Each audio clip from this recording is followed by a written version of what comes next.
أشهد أن لا إله إلا الله وحده لا شريك له وأشهد أن محمدا عبده ورسوله أما بعد فأعوذ بالله من الشيطان الرجيم بسم الله الرحمن الرحيم الحمد لله رب العالمين الرحمن الرحيم مالك يوم الدين إياك نعبد وإياك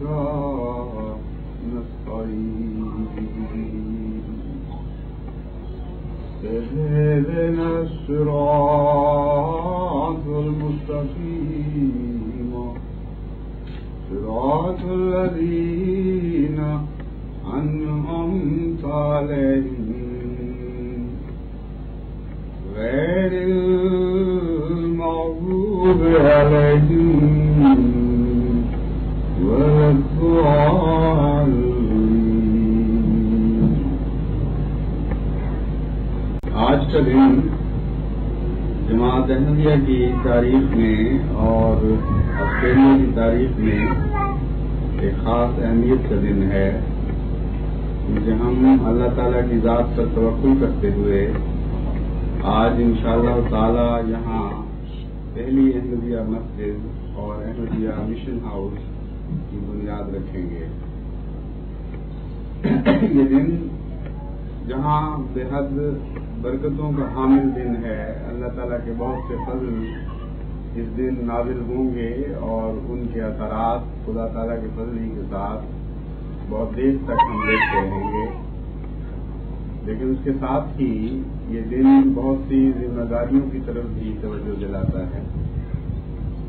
خصوصیت کے ساتھ وہ احمدی جو آسٹریلیا کو اپنا وطن بنا چکے ہیں ان پر بہت سی ذمہ داریاں عائد ہونے والی ہیں جن کو قبول کرنے کے لیے انہیں پوری طرح تیار ہو جانا چاہیے. آسٹریلیا ایک ایسا ملک ہے جس میں دہریت اور مادہ پرستی یورپ کے بہت سے دوسرے ملکوں سے زیادہ ہے. شاید مشرق میں رہتے ہوئے ان میں یہ احساس کمتری پیدا ہوا کہ جب تک ہم دنیا پرستی میں سب سے آگے نہ نکلیں گے غلط فہمی سے کوئی ہمیں مشرقی ملک نہ سمجھ لے. اس لیے ہر وہ قدر جو انسان کو خدا سے دور لے جاتی ہے، ہر وہ رجحان جس سے روحانیت کا انکار ہوتا ہے، وہ اس قوم میں پایا جاتا ہے. یہاں آنے سے پہلے مجھے اس کا اتنا گہرائی کے ساتھ اندازہ نہیں تھا، لیکن یہاں آ کر ان کا معاشرہ دیکھا، ان سے گفتگو کا موقع ملا تو یہ معلوم ہوا کہ یورپ کے کسی ملک میں بھی سوائے اسکینڈینیوین بعض ملکوں کے اتنی زیادہ دہریت اور مادہ پرستی نہیں پائی جاتی. اس ملک میں جو احمدی موجود ہیں ان کی بھی حالت بہت قسم پرستی کی سی حالت ہے. مرکز سے دوری، مشن کا نہ ہونا اور تعداد کی کمی، یہ سارے ایسے محرکات ہیں جنہوں نے ان پر بد اثر ڈالا ہے.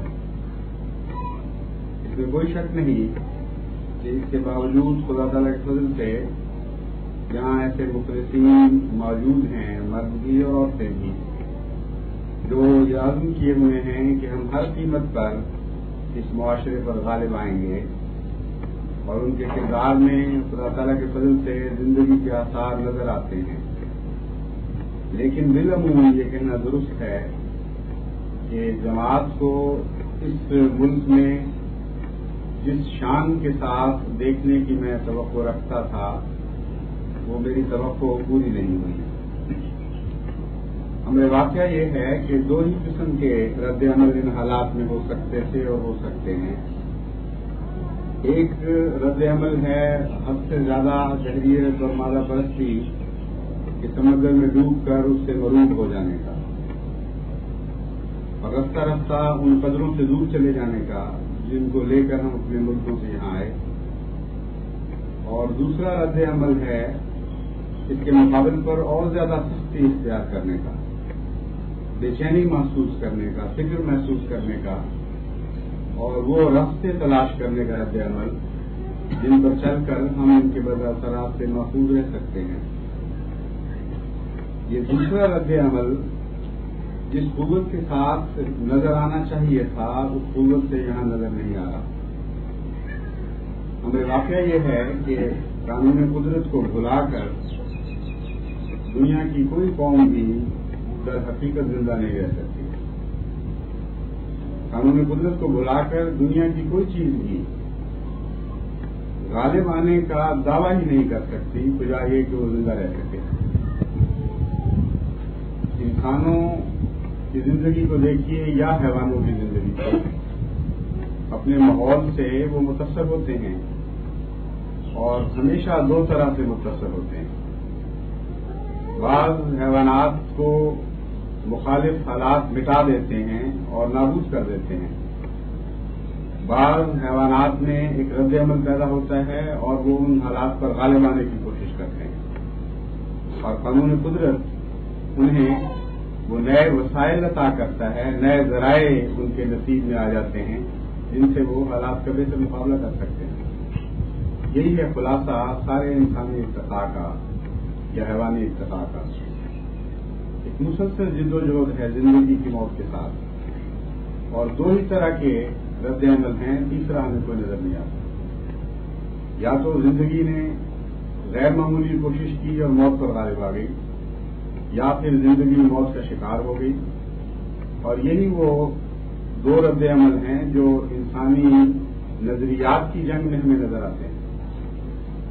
بس جب احمدی اس دور دراز بر اعظم میں تشریف آئے اور یہاں رہنے کا فیصلہ کیا تو ان کو کھل کر یہ بات نظر آنی چاہیے تھی کہ اگر ہم نے غیر معمولی جد و جہد کے بغیر یہاں رہنے کا فیصلہ کیا ہے تو اس بات پر بھی ہمیں تیار ہو جانا چاہیے کہ ہم اپنی اگلی نسلوں کو ہاتھ سے کھو دیں گے اور رفتہ رفتہ اسی ماحول کا شکار ہو کر انہی میں سے ایک ہو جائیں گے، یا اس کے برعکس ہمیں عام حالات سے مخاطب کی نسبت زیادہ ذمہ داری، زیادہ کوشش اور زیادہ جد و جہد کے ساتھ زندہ رہنا ہوگا۔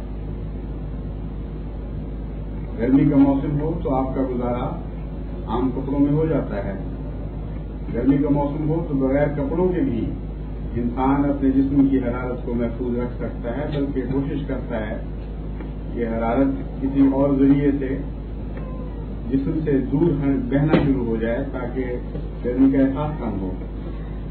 لیکن اگر آپ نارتھ پول یا ساؤتھ پول میں برفانی علاقوں میں چلے جائیں تو ننگے جسم کا تو سوال کیا، عام سردیوں کے موسم میں بھی جو آپ کپڑے پہنتے ہیں وہ کافی نہیں ہوا کرتے۔ وہاں زندگی کی جد و جہد کے لیے آپ کو مزید کچھ تلاش کرنا پڑتا ہے۔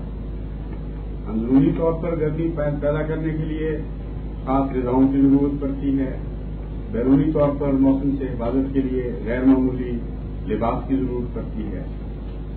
یہ میری مراد ہے کہ جتنا زیادہ موسم میں خنکی پیدا ہو اتنا ہی جد و جہد بھی زیادہ کرنی پڑتی ہے۔ اگر نہ کریں گے تو پھر زندگی کی توقع لے کر بیٹھنا محض حماقت ہے۔ بس جتنا زیادہ دہریانہ ماحول ہو، جتنی زیادہ دنیا پرستی ہو، اتنا ہی احمدی کو کسی لباس کی تلاش کرنی چاہیے۔ اس لباس کے بغیر وہ اس ماحول کی موت کی سردی سے بچ نہیں سکتا۔ وہ کون سا لباس ہے جو آپ کو بچا سکتا ہے؟ قرآن کریم نے اس لباس کا نام لیا اور فرمایا لباس التقوی ذالک خیر. ایک ہی لباس ہے جو تقوی کا لباس ہے، جو مادہ پرستی کے سب خانوں میں بھی آپ کو زندگی کی ضمانت دے سکتا ہے. تو دنیا کے پردے پر آپ کہیں چلے جائیں، وہ آپ کی حفاظت کرے گا، آپ کو ہر دنیا کے شر سے محفوظ رکھے گا. اور لباس التقوی ہی ہے جو کبھی لباس بنتا ہے اور کبھی زاد راہ بن جاتا ہے. چنانچہ قرآن کریم نے اسی تقوی کو زاد راہ بھی بنا کر دکھایا اور فرمایا تم تقوی کی ذات کو پکڑو، یہی زاد راہ ہے جو تمہارے کام آ سکے گا. تو اندرونی رضا بھی آپ کی حفاظت کے لیے تقوی ہے، بیرونی لباس بھی آپ کی حفاظت کے لیے تقوی ہے.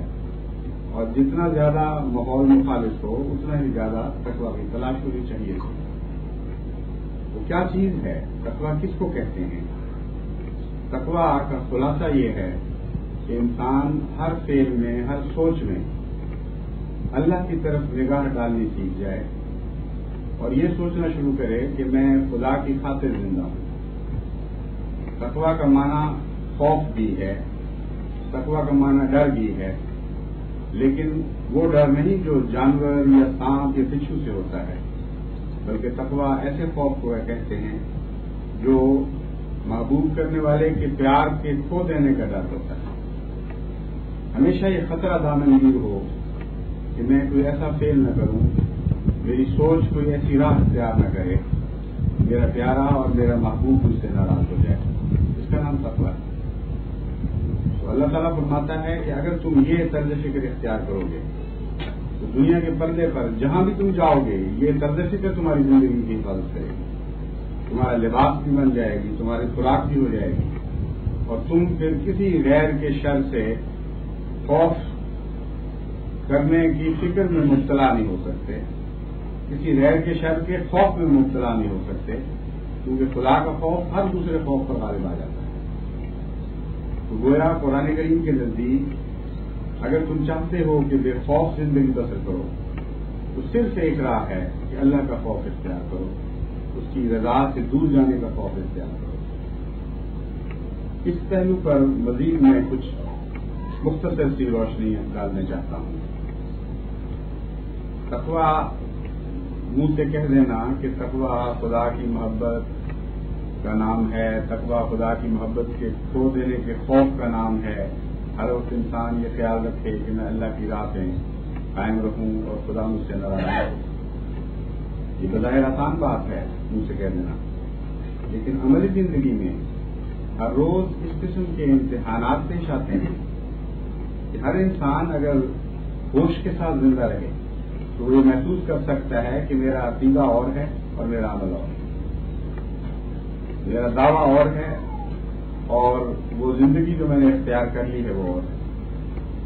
ہر روز آپ کے لیے ایسے مواقع پیش آتے ہیں، مردوں کے لیے بھی اور عورتوں کے لیے، جہاں آپ خدا کی محبت کے کھو دینے کے خوف کی نسبت ان لوگوں کی محبت کے کھو دینے کے خوف سے مغلوب ہو جاتے ہیں جن میں آپ رہ رہے ہیں. ان کے تاثرات جو آپ کے متعلق ہوں گے وہ آپ کی زندگی کے نقشے بنا رہے ہوتے ہیں، اور دماغ میں یہ ہوتا ہے کہ خدا کا تصور ہماری زندگی کا نقشہ بنا رہا ہے. اپنے ماحول سے ڈرتے ہیں آپ، اپنے ماحول کی باتوں سے خوف کھاتے ہیں،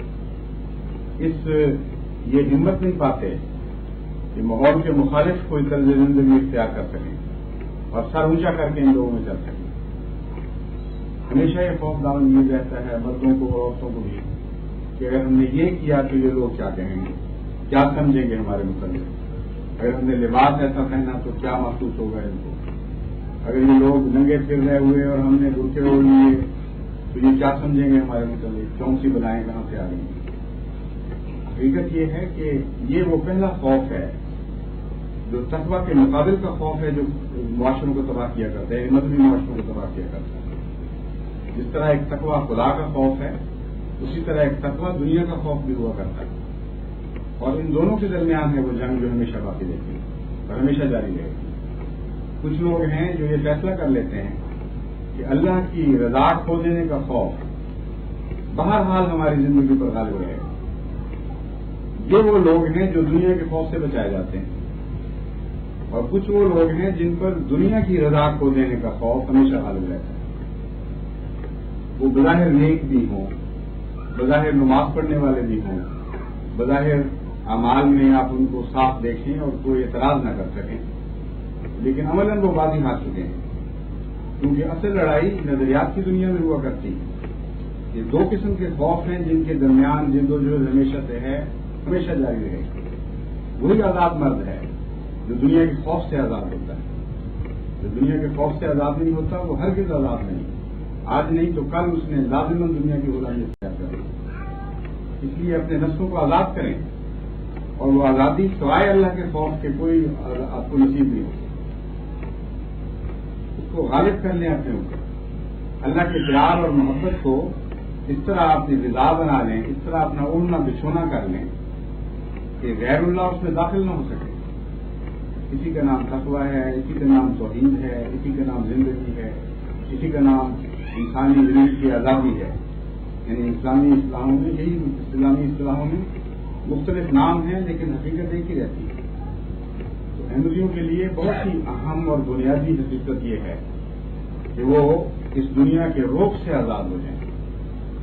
حضرت مسیح موعود علیہ السلام نے جو دعائیں کی اپنی اولاد کے لیے، ان میں ایک چھوٹے سے مصرے میں بہت ہی پیاری بات فرمائی. فرمایا نہ آوے ان کے گھر تک روبے دجال. اے خدا میں یہ دعا کرتا ہوں کہ ان کے گھروں میں دجال کا روب داخل نہ ہو، کیونکہ ہمیشہ قومیں روب سے مارا کرتی ہیں. اور حضرت مسیح موعود علیہ السلام کو بھی اللہ نے جو فتح کا نسخہ عطا فرمایا اس میں یہی روب کا لفظ استعمال کیا.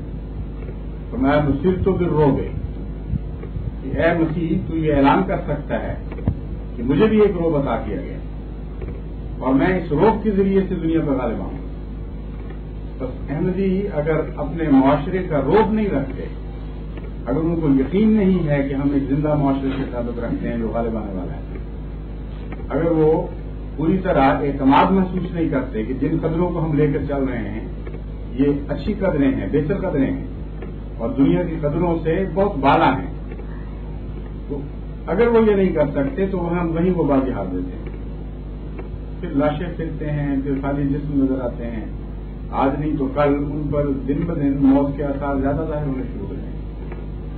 اس لیے اس بات کی طرف میں بار بار توجہ دلاتا ہوں کہ اپنے نفسوں کی فکر کریں، اپنی طرز فکر کی فکر کریں.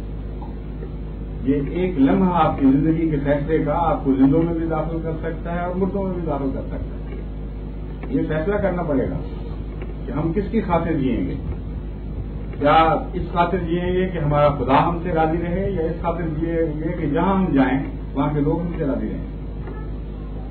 دوسری قسم کے سوچ کے لوگ تو پھر بہروپیے بن جاتے ہیں، جہاں گئے اسی لباس میں رہ گئے، جس قوم میں داخل ہوئے ویسے ہو گئے.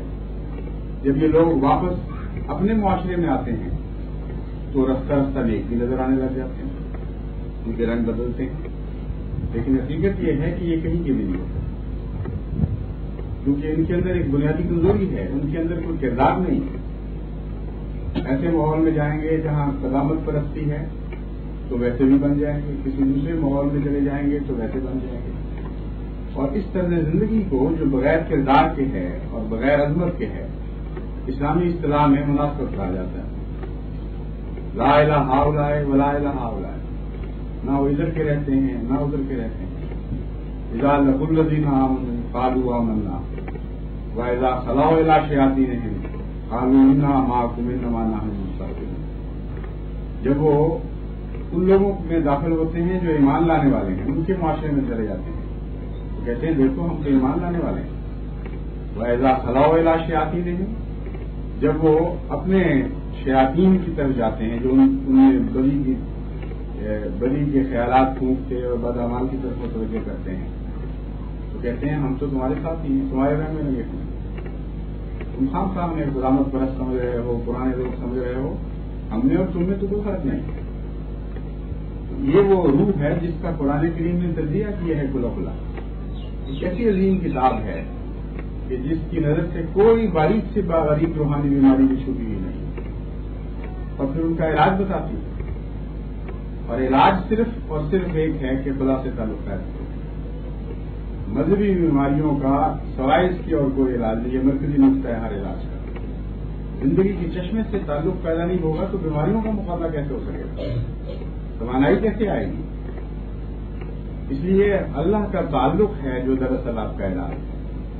پیار اللہ تعالیٰ سے ایسا ذاتی اور قطعی، اس کے مقابلے پر دنیا بالکل حقیر اور بے معنی اور بے حقیقت نظر آنے شروع ہو جائے.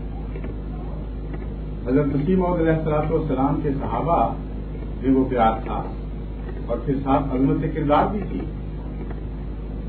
وہ لباس پہنا کرتے تھے، ہر قسم کا پہن لیتے تھے، مگر لباس ان کا غلام رہتا تھا. وہ لباس کے غلام کبھی نہیں بنے.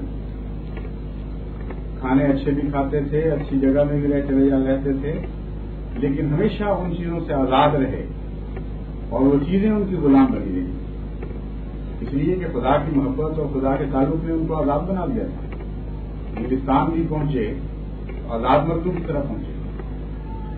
حقیقت یہ ہے کہ نقال قومیں دراصل زندہ رائے نہیں کرتی. ان کی زندگی کی حقیقت کوئی نہیں ہے، یہ دکھاوا ہے. اور آزاد قومیں ایسی چیزیں ہیں جو دنیا کے ماحول سے بے نیاز ہو کر زندہ رہا کرتی ہیں. بس وہ لوگ جو مسیح موعود علیہ الصلوۃ والسلام کے الہام میں بیان کیا گیا وہ آپ کے صحابہ کو عطا ہوا تھا. ان سے لوگ راہیں پکڑتے تھے، وہ لوگوں کی راہیں نہیں پکڑا کرتے تھے. جس پر دنیا کا روب آ جائے اس کا نقشہ بالکل الٹ ہو جاتا ہے. چنانچہ ایسی باتیں جن کے متعلق پسماندہ قومیں کبھی سوچ بھی نہیں سکتی کہ ہم یہ طرز اختیار کر سکتے ہیں، جب وہ لوگ جن پر ان کا روب ہے وہ طرزیں اختیار کرتے ہیں تو وہ بھی اسی رنگ میں ہو جاتے ہیں. مثلا ایک زمانہ تھا کہ جب ہمارے معاشرے میں ٹینٹ کرانا ایک بہت ہی بےہودہ چیز سمجھا جاتا تھا. یعنی سر منڈوا لینا، گھوٹ کر اچھی طرح اس طرح سے. اور لوگ ماں باپ جو قدامت پسند تھے وہ بعض دفعہ زبردستی لوگوں کے اپنے بچوں کے سر پر اس سے کرواتے تھے، اور اس کو ہم پنجابی میں کہتے تھے ٹینٹ کروانا. تو بچے رویا کرتے تھے، رومال باندھ کر پھرتے تھے شرم کے مارے، اس لیے کہ ان کا دل کہتا تھا یہ بےہودہ سے چلے جانے والی چیز ہے. لیکن جب آزاد قوموں میں سے بعض نے اپنے سر مونڈے اور وہ بالکل گھوٹ کر سر نکال کے باہر آنے شروع ہوئے تو انہی لوگ جو پہلے شرمایا کرتے تھے انہوں نے ان کی پیروی شروع کر دی اور اپنے معاشرے میں اسی طرح سر مونڈ کر پھرنے لگے کہ اب یہ فخر کی بات ہے. ایک طرف ایک آزاد قوم ہے جس کا روب ہے، ایک طرف ایک غلام ذہنیت ہے جو اس روب کے تابع ہے اور چپ کر کے اس کو اختیار کر کے چلی جاتی ہے. اسی زمانے میں یہ کوئی سوچ بھی نہیں سکتا تھا کہ یہ حلیہ بنا کر جو ریتی دیتے ہیں یہ حلیہ بنا کر کوئی انسان سے اپنی سوسائٹی میں، بلکہ جس زمانے میں انگریزی قوم ایک خاص لباس پر غیر معمولی توجہ دیا کرتی تھی، اکڑے ہوئے کالر اور خاص قسم کی ٹائیاں اور خاص قسم کے ہے، یہ وہ لوگ ہیں جو اس زمانے میں اس سے کم لباس کو جہالت سمجھتے تھے، اپنی قوموں کو حقارت سے دیکھا کرتے تھے. یہ بھی کوئی لوگ ہیں بس رہے ہیں دنیا میں شلواریں پہنے ہوئے اور چوڑے پہنے ہوئے اور آمخانہ زندگی بسر کر رہے ہیں. پگڑی کا تو تصور بھی نہیں کر سکتے تھے. لیکن جب مغربی قوموں نے یہ باتیں شروع کی تو حد سے زیادہ بےہودہ اور ابلاغ لباس انہوں نے اختیار کر لی اور یہ ان کے لیے فخر کا نشان بن گیا. انہوں نے آزادی سے کیا ہے، وہ غلام نہیں تھی. ان کی آزادی نے ایک غلط رستہ اختیار کر لیا. انہوں نے آزادی کا مطلب یہ سمجھا کہ اب ہم آزاد ہیں دنیا جہان کی ہر عہد اختیار کرنے پر، ہر گندگی اختیار کرنے پر. اور ان کی آزادی جب اس رستے پر چلی تو ان غلام لوگوں نے ان کی پیروی رستوں پر بھی شروع کر دی. تو حقیقت یہ ہے کہ دو نظریات کی جنگ ہے، اس کو آپ کو سمجھنا پڑے گا. یا وہ روب ہے جو خدا نے حضرت مسیح موعود علیہ السلام کو عطا فرمایا اور آپ کو ایک معاشرہ بنتا ہے، بے نیاز کر دیتا ہے وہ آپ کو دنیا کے روب سے. اور یا وہ دنیا کا روب ہے جو جہاں چاہے گا آپ کو لیے چلے گا. کوئی اس میں مقام نہیں ہے، کوئی اس کی منزل نہیں ہے، کوئی رخ معین نہیں ہے. جس طرف وہ آزاد قومیں اپنے دماغ کے پھرنے کے نتیجے میں پھر جانے کا فیصلہ کریں گی، آپ لوگوں کے پیچھے پیچھے کریں گے. اور وہ معاشرہ ایسے گندگی میں داخل ہو چکا ہے اس وقت کہ سوائے دکھوں کے اب اس کا انجام اور کچھ نہیں رہا. بڑی تیزی کے ساتھ ان قوموں میں اندرونی طور پر یہ احساس شروع ہو گیا ہے کہ ہماری کوئی منزل نہیں. لذتوں کی تلاش ان کو ایسی بھیانک جگہوں پر لے جا چکی ہے اس وقت جہاں لذتوں کی بجائے گندگی ہے اور اس کے سوا کچھ نظر نہیں آتا. ایسے خوفناک طریق ان مغربی قوموں نے اس آزادی کے نتیجے میں لذت یابی کے سیکھے کہ سیڈزم ایک لذت کا ذریعہ بن گیا. یعنی جب تک جانوروں کی طرح کسی کو مارو نہیں اور تقریباً ادھورا نہ کر دو اس وقت تک نہ جنسی لذت تم میں پیدا ہو سکتی ہے نہ اس میں پیدا ہو سکتی ہے. اب ایک یہ تو کچھ دیر سیڈزم پر رہے. اب اس نے ایک اور شکل اختیار کر لی کہ چھوٹے بچوں پر کو جب تک ہوس کا نشانہ نہ بناؤ اس وقت تک تمہیں کوئی جنسی لذت حاصل نہیں ہوتی. اور امریکہ کی جو فگرز ہیں اس میں ان سے پتہ چلتا ہے کہ 30% آبادی کے لوگ ایسے ہیں جو اس وقت مائل ہو رہے ہیں بچوں پر ان مظالم. اور جو بچے ان کے مظالم کا شکار ہوتے ہیں وہ ہمیشہ کے لیے زندگی کی لذت کو بیٹھتے ہیں. پاگل خانے ان کے بھر رہے ہیں. اعصابی مریض دن بہ دن بڑھتے جا رہے ہیں. جرم بڑھتا جا رہا ہے. لیکن اندھی تقلید کرنے والے اس خیال سے کہ یہ ماڈرن قومیں یہ آزاد قومیں ہیں ان کے پیچھے پیچھے بھاگی چلی جاتا ہے. آپ کو تو سر فخر سے اونچا کر کے ان کو اس طرف بلانا ہے کہ ادھر آؤ ہم تمہیں تہذیب سکھاتے ہیں. تم غلط ہو. تمہاری راہیں غلط ہیں. تم دنیا کے کیڑے بنتے چلے جا رہے ہو. تمہیں کوئی فائدہ اس کا حاصل نہیں ہوگا. اس کی بجائے اگر ان سے متاثر ہو جائیں ان سے شرم کرنے لگیں یہ خیال غالب رہے کہ ان کی زبان آپ کے متعلق کیا کہے گی تو پھر تو آپ دنیا میں کوئی کام نہیں کر سکیں. اس لیے یہ احساس پیدا کریں اسلام کی جو آزادی ہے وہ اللہ کی غلامی میں ہے. یہ ایک لفظ ہے جو اس خلاصہ بیان کرتا ہے آزادی کے تصور کا. حقیقت یہ ہے کہ آپ تفصیلی جائزہ لے کے دیکھ لیں اس سے بہتر تعریف اور کوئی نہیں آزادی.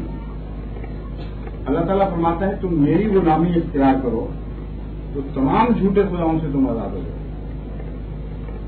ہر دوسرے جذبے ہر دوسرے نظریے سے تمہیں یہ غلامی آزادی عطا کرے گی. اور خدا کی غلامی سے نکلنا نام ہے ہر دوسری چیز کی غلامی. یہ ہیں دو نظریات جن کی آپس میں جنگ ہے. آپ کو میں نے مختصر یہ بتایا ہے لیکن گھنٹوں اس کی مثالیں دی جا سکتی ہیں کہ کس طرح خدا کی اطاعت دوسری غلامیوں سے آزاد کرتی ہے اور وہ کتنی قسموں کی غلامی ہے. اور کس طرح اللہ تعالیٰ کی اطاعت سے نکلنا انسان کو غلام در غلام بناتا چلا جاتا ہے. وہ رسموں کا غلام بن جاتا ہے. وہ معاشرے کا غلام بن جاتا ہے. وہ پیٹ کا غلام بن جاتا ہے. وہ نفسانیت کا غلام بن جاتا ہے. کوئی ایسی چیز نہیں ہے غلامی کا بھیانک تصور جو اس میں نہ پایا جاتا. اس لیے صرف نام رکھ لینا تو آزادی نہیں ہے. حقیقت ہونی چاہیے. جو اس وقت آزاد قومیں آپ کی نظر آ رہی ہیں وہ صرف خدا اور خدا کے تصور سے آزاد ہوئی اور کچھ نہیں ہوا. یہی ایک آزادی ہے جس نے ان کو غلام بنا دیا ہے بے انتہا دوسری چیزوں کا. اور اس غلامی میں وہ دن بدن زیادہ جکڑی جا رہی ہیں. اس لیے ضرورت ہے کہ جن لوگوں نے آزاد کرنے کے لیے ان کو آنا تھا وہ اپنی آزادی کی فکر تو کریں گے. اگر وہی ہاتھ میں زنجیریں پہن لیں گے اور ان کے پاؤں میں بیڑیاں چلی جائیں گی تو کس طرح وہ ان قوموں کو زندہ کریں گے. یہ سب سے اہم بات یہ ہے کہ اللہ کے اطاعت میں داخل ہوں اس سے پیار کریں اور اس سے تعلق جوڑیں. اس کے نتیجے میں پھر وہ چیز نصیب ہوتی ہے جس کو معجزہ کہتے ہیں بعض لوگ. یعنی خدا کا تعلق انسان کی عملی زندگی میں الہی نصرت بن کے داخل ہو جاتا ہے. وہ انسان کو خود بھی نظر آنے لگتی ہے. وہ نصرت محسوس کرتا ہے آدمی کہ یہ کوئی اتفاقی حادثہ نہیں ہے بلکہ ایک زندہ صاحب اقتدار ہستی میرے ساتھ ہے. اور غیروں کو بھی وہ نصرت نظر آنی شروع ہو جاتی ہے. یہ وہ دوسرا حصہ ہے اس کا جس کو روحانیت کہتے ہیں. اور روحانیت کے بغیر آپ مادیت کا مقابلہ نہیں کر سکتے. جب تک اس یقین کے ساتھ آپ زندہ نہیں رہتے کہ میرا خدا میرے ساتھ ہے مجھ سے پیار کرنے والا ہے، ایک صاحب اقتدار ہستی ہے جو میرے لیے دنیا میں تبدیلیاں پیدا کر سکتی ہے اور کرتی ہے، جو میری خاطر تمام دنیا کو بدل دے گی لیکن میری حفاظت فرمائے گی۔ یہ وہ حقیقت ہے جو انسان کے لیے غلبے کے سامان پیدا کیا کرتی ہے، جس کا پہلا قدم ہے اپنے نفس کی آزادی یعنی خدا کی غلامی، پہلا قدم ہے تقویٰ کی حفاظت کرنا یعنی اپنا اوڑھنا بچھونا خوراک سب اللہ کی یاد کو بنا لیا جائے اور اس کو خریدت کی جائے۔ اس کے بعد پھر خدا کی طرف سے کچھ آنا شروع ہوتا ہے۔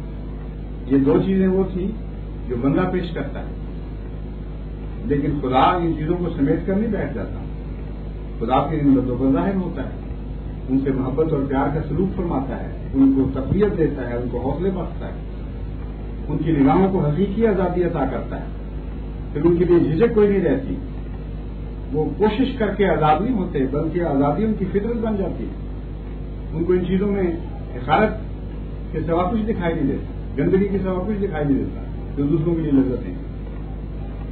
نظریے بدل جاتے ہیں، معیار بدل جاتے ہیں ایسے انسانوں کے جو باخدا ہوتے ہیں، ان کی آنکھیں، ان کے ذوق، ہر چیز میں فرق پڑ جاتا ہے۔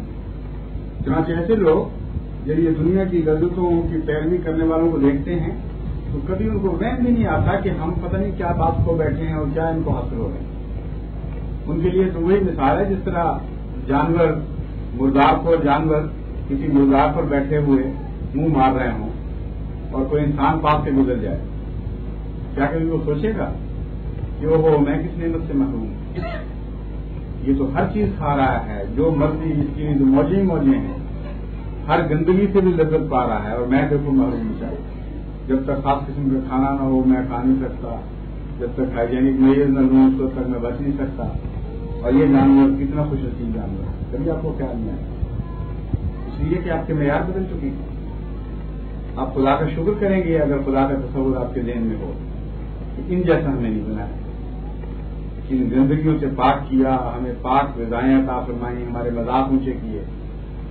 تو اہل اللہ بھی پھر جب دنیا داروں کو دیکھتے ہیں تو ان کا تبھی رد عمل یہ ہوتا ہے، کوشش نہیں کرنی پڑتی جی کہ اللہ تعالیٰ ان کو لذت عطا کرتا ہے، ان کے ساتھ رہتا ہے، ان کے لیے موجے دکھاتا ہے۔